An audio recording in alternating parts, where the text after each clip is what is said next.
वानर बालक कौन है जो सूर्य लोक से मेरा पीछा कर रहा है? मुझे इसे छुपना ही होगा, वरना मेरी वर्षों की तपस्या विफल हो जाएगी।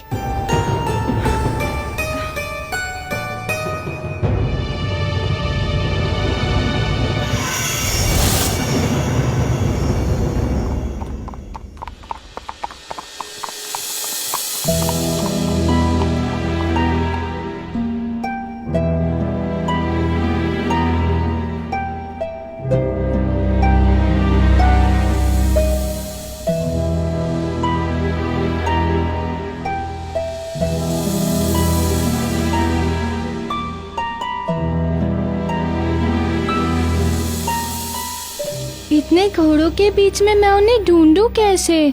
मेरा तो मस्तिष्क ही काम नहीं कर रहा है।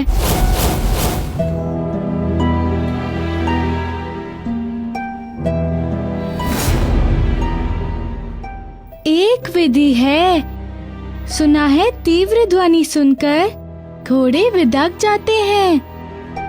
तात्पर्य मुझे तीव्र ध्वनि निकालनी चाहिए जिससे घोड़े विदक जाए तथा यहाँ वहाँ भागने लगे। तो अपनाता हूँ इस विधि को।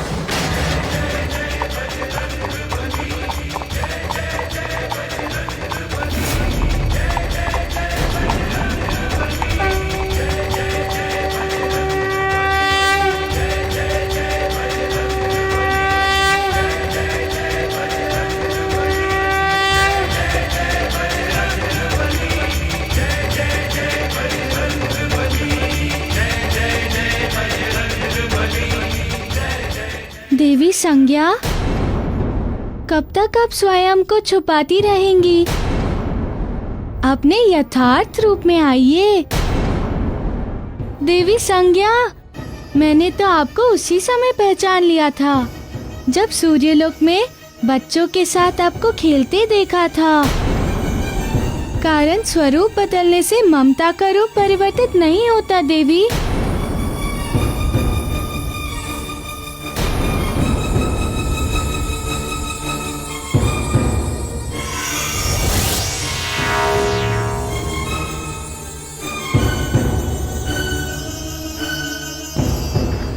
आपने सही पहचाना वानर बालक, मैं सूर्य देव की पत्नी संज्ञा ही हूँ। तथा मैं सूर्य देव का शिष्य मारुति हूँ। कहिए मारुति, आप मुझसे क्या चाहते हैं? देवी संज्ञा, आपके यहाँ आ जाने से सूर्य परिवार में घोर संकट आ गया है तथा मैं आपको लेने आया हूँ। चलिए देवी।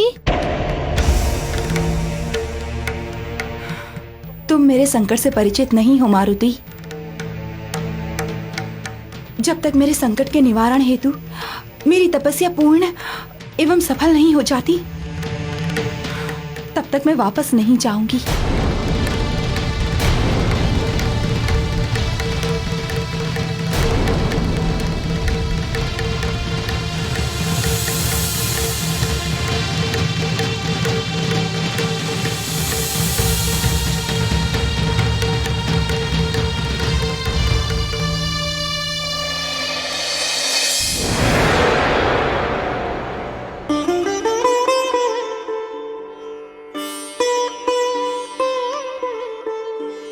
देवी जी कहें।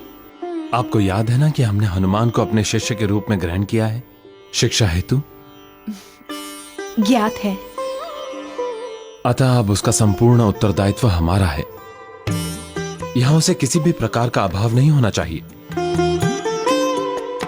हमें अपने संतानों की भांति उसका ध्यान रखना होगा। आप चिंतित मत होइए, मैं उसे किसी भी प्रकार का कोई आभास नहीं होने दूंगी। यदि ऐसा हुआ तो अति उत्तम है देवी, क्योंकि वो अपनी माता से अत्यधिक स्नेह करता है और यहाँ पर तो आप ही उसकी माता हैं। उसे अपने माता के स्नेह के अभाव की अनुभूति कदापि नहीं होगी। अति उत्तम।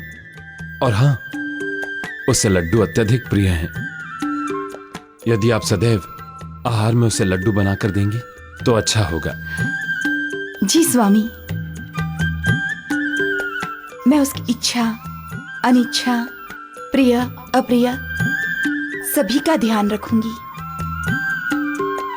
और ये तो मेरा सौभाग्य है कि मुझे आपके द्वारा हनुमान की सेवा करने का सुअवसर प्राप्त हुआ। सत्य कहा आपने देवी, ये हम सभी के लिए अत्यधिक सौभाग्य की बात है। अब देखिए ना, वो हमारे पुत्र वियोग में कितना दुखी है कि स्वयं अपनी शिक्षा आरंभ होने से पूर्व ही शनि के समीप उसे समझाने गया है। और हमें पूर्णतः विश्वास है कि वो स्वयं शनि को समझाकर हमारे पास ले आएगा। ये मुझे भी आशा है कि हनुमान हमारी प्रसन्नता लेकर अवश्य वापस आएगा।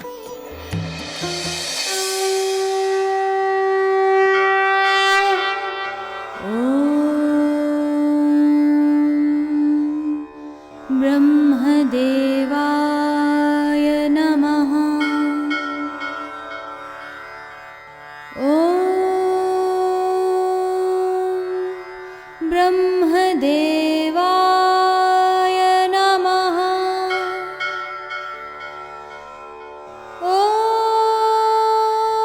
ओम ब्रह्मदेवाय नमः।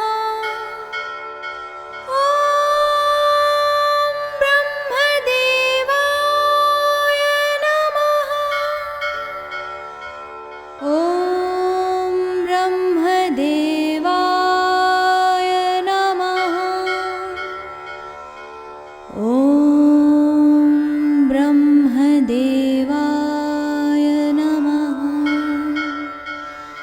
ओम ब्रह्मदेवाय नमः।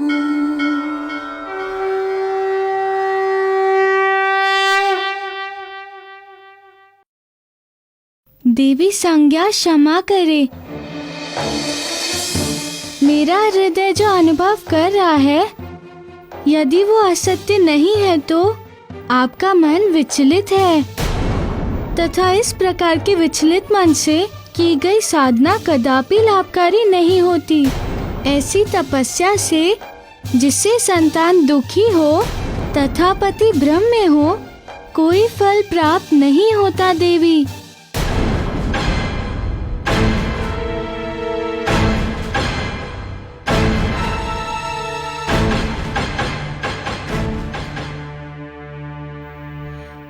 तुम क्यों मेरा पीछा कर रहे हो? क्या चाहती हो तुम मुझसे? केवल इतना ही, आप सूर्यलोक वापस चले। मैंने तुमसे कहा था ना हनुमान कि मैं तब तक सूर्यलोक वापस नहीं जा सकती जब तक मेरी साधना सफल नहीं हो जाती। कहा था ना मैंने तुमसे। अवश्य कहा आपने देवी, किंतु ये नहीं कहा कि इतना बड़ा निर्णय लेने के पीछे कारण क्या है, क्यों लिया ये निर्णय। मैं आपके मुख से उस कारण को सुनना चाहता हूँ। मैं क्या करती हनुमान,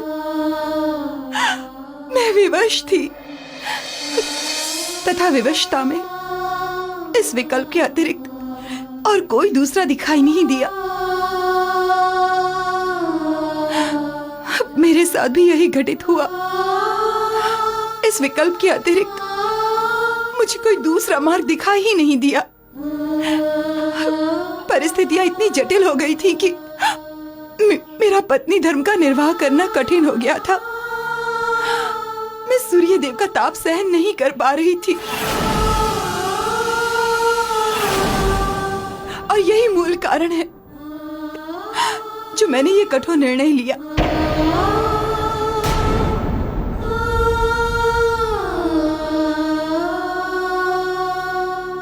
मैं आपके मन की व्यथा भली भांति समझ रहा हूँ देवी, किंतु क्षमा करिए, आपने भी एक भूल की है। भूल? कैसी भूल?